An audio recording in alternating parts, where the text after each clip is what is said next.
What I'd like to talk to you about today is in football, how much physical trait development a young man has coming in as a ninth grader compared to when he leaves as a senior is on us as coaches teaching him how to develop his body.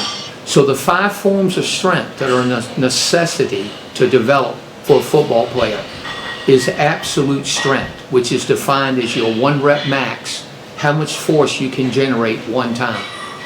Strength speed, speed strength, which are strengths that develop power. So again, it's not just about how strong, but how much of that strength can you use when your foot's in 1/10 of the ground in contact when you're sprinting, or when you go to do a vertical jump down and up and it's 2/10 of a second.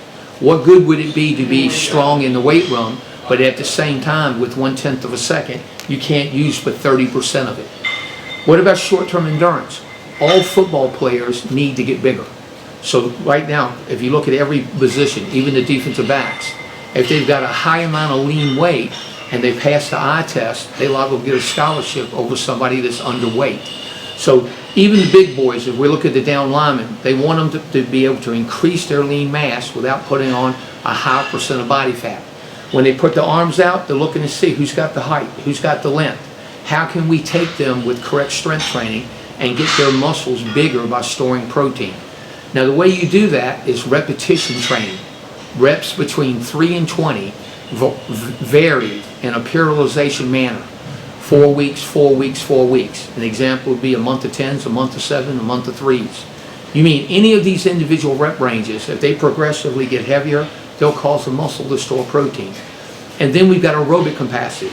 Now if we made him stronger in a sense of absolute, we made him increase his power output, we made him put on increased muscle size, what about 4-quarter play production?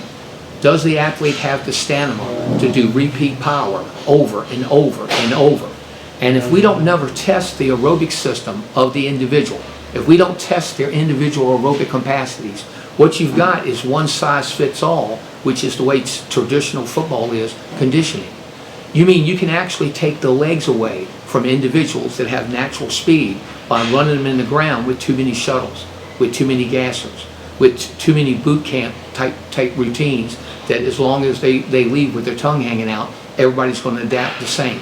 So the idea with peak VO2 training is identify, just like absolute strength, who's got the largest aerobic capacity, what can you work with, how do you train that individual to develop that system so he can play 4 quarters at a high motor.